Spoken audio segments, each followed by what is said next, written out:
Hello everyone, welcome back to another Flesh and Blood video. It's finally time that we get back to the deck list, starting with Kassai of the Golden Sand. Kassai is a hero from Heavy Hitters, the first one that they showed off, and definitely one that a lot of people have been waiting for. Kassai is a 4 intellect, 40 health warrior hero, and she has two abilities. The first is if you've drawn a card this turn, your sword attacks cost 1 less to activate, and both of the swords in our deck cost 1, so all of our sword attacks will be free.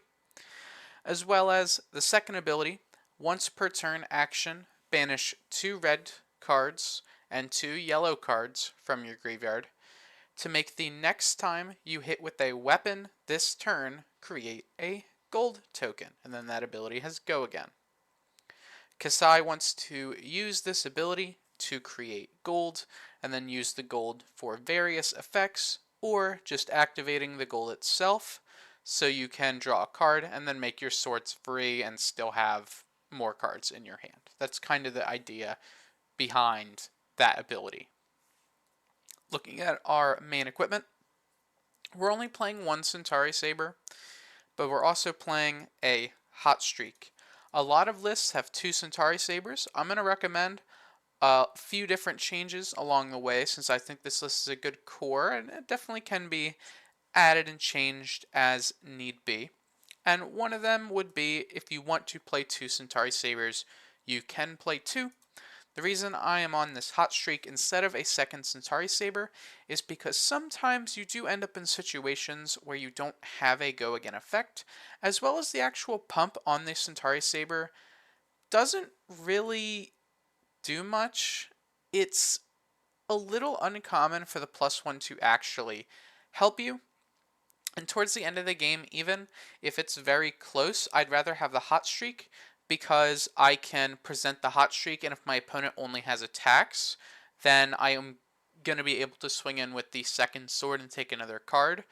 To where if I only had a Centauri Saber and I have a 1 card hand that I'm just pitching away, if my opponent only has attacks, they could still just block the Saber and then nothing would happen. They're just hitting them with 1 card.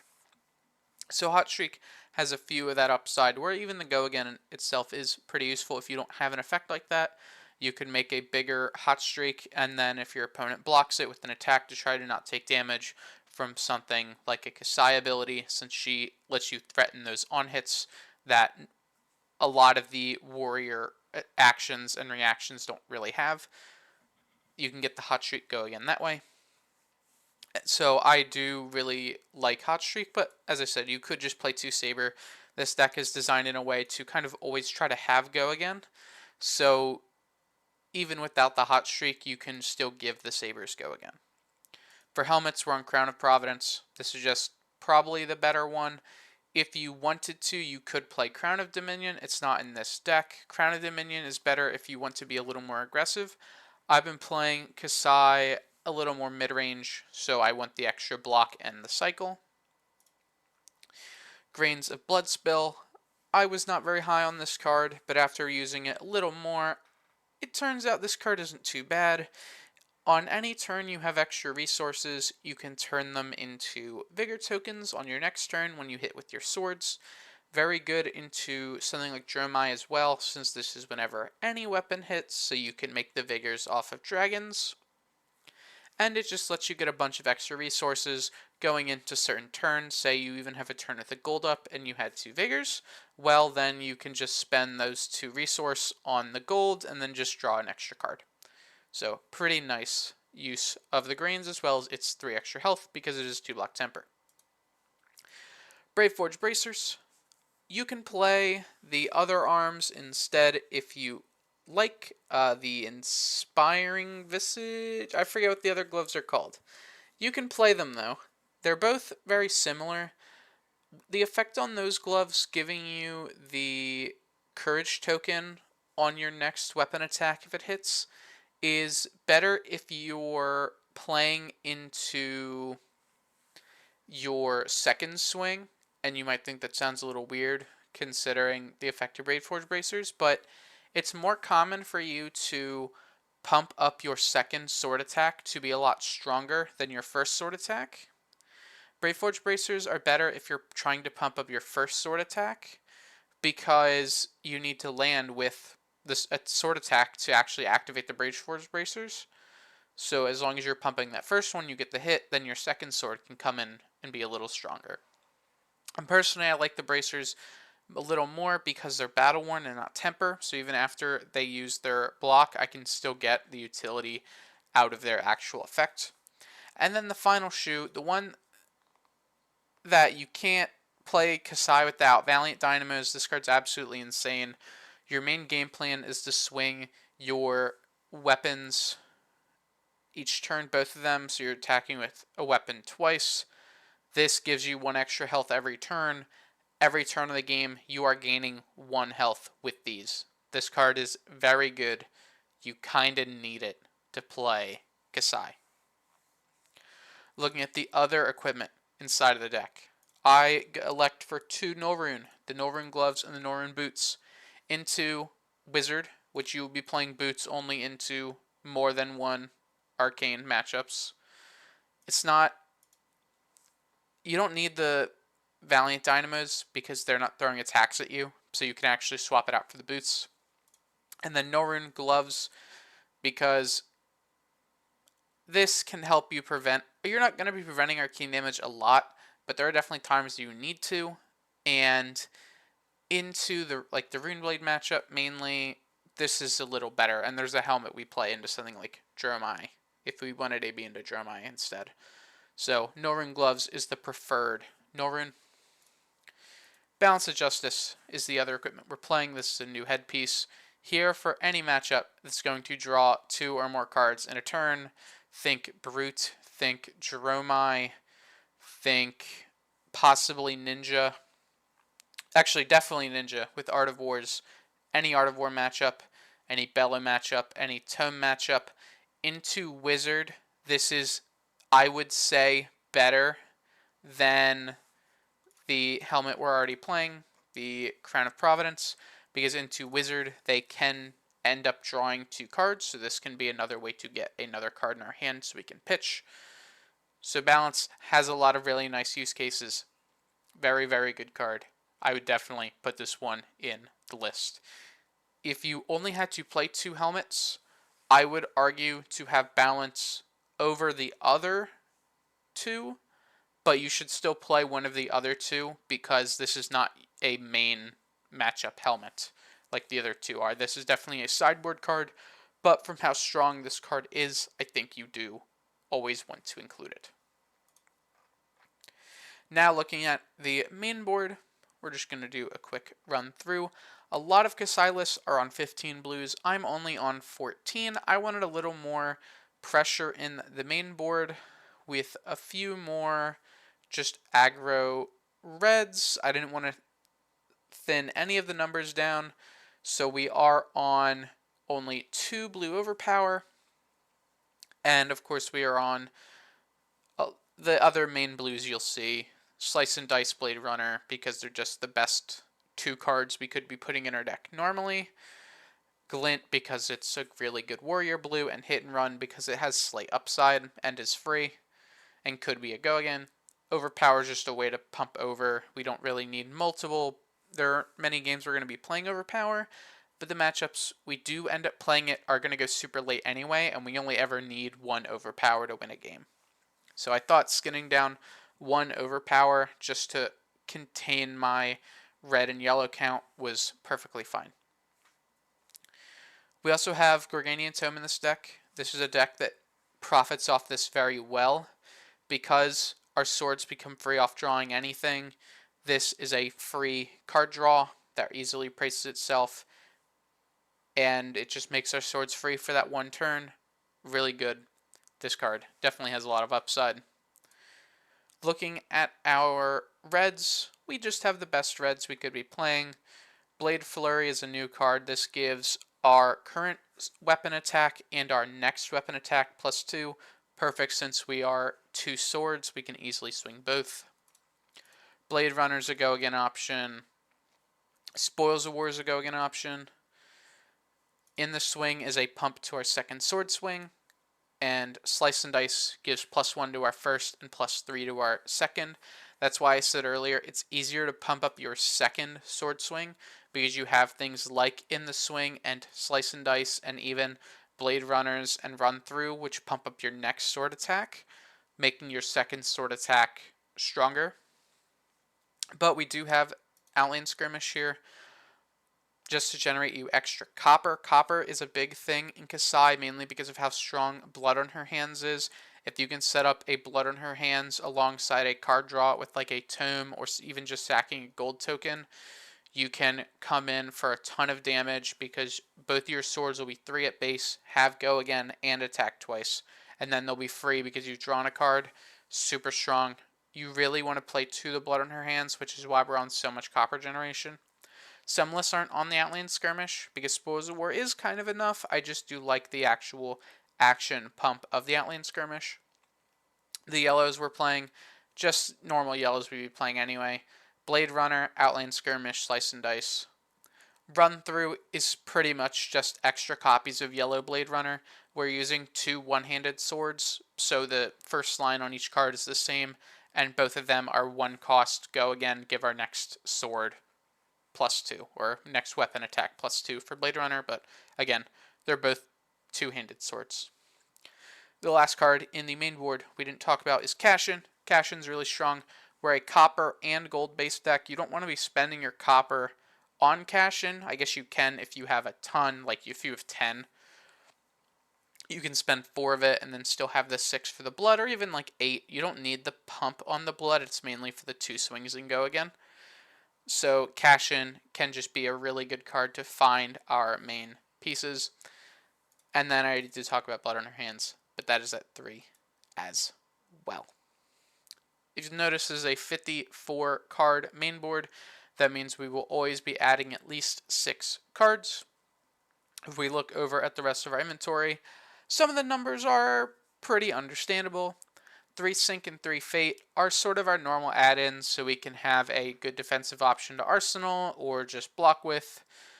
Those will be normally the things that we end up adding, but if we want to go for a little more damage, we have other options. Commanding Performance is a very strong card. This is our stand-in for Command and Conquer. Originally, CNCs were in the list, but the way we play against something like Dromai means that we don't particularly need a whole load of poppers. Actually, a card I did not talk about, Nourishing Emptiness, is a staple in Kassai. I think 3 is needed if you're not on other poppers like the CNC. This card, if there's no attacks in your graveyard, it has Dominate and on hit gain +1 intellect, which even though we're on 3 of these, Kassai can banish them with their hero ability, letting us keep doing it. We're on Commanding Performance, so adding in the CNCs into our deck don't mess up that. And also the matchups we'd want the Commanding Performance, it's either 3 damage to help us win the race, or it's a threat into the arsenal if they have to block with an attack, which is really nice. We're on 2 Iron Song Response, just so we can push over some hit effects in the matchups that are going to try to deny our hit effects. Very similar with the 1 of Stroke of Foresight. We're only on 1 because I wanted a little room for an extra copy of one of the other cards in our list. But this card can definitely be an easy 2 of if you wanted to. Stroke of Foresight is a card draw effect, which is why I think people are definitely playing a lot more of it. But I think even because it's more of a reaction to sort of push something over, it's a little better in the same matchups. You'd want the Iron Song Response and making your next sword free, because if you play this on the first sword, you've drawn a card, is good, but if you have to play this on the second, you don't get any utility out of the draw, which does make it a little worse. But I think Stroke of Foresight is definitely a good card that you definitely want to consider for your deck. The card that we cut 1 stroke for another copy of is Oasis Respite on 2 copies. I'm very high on this card. I think Wizard is going to be something that a lot of people are going to be playing, since Kano is very good into Guardian, mainly Victor, who is a very popular and very strong Guardian coming out right now. So I think Oasis Respite is definitely a good option to help deal with some of those wizards to try and stop their combo turns.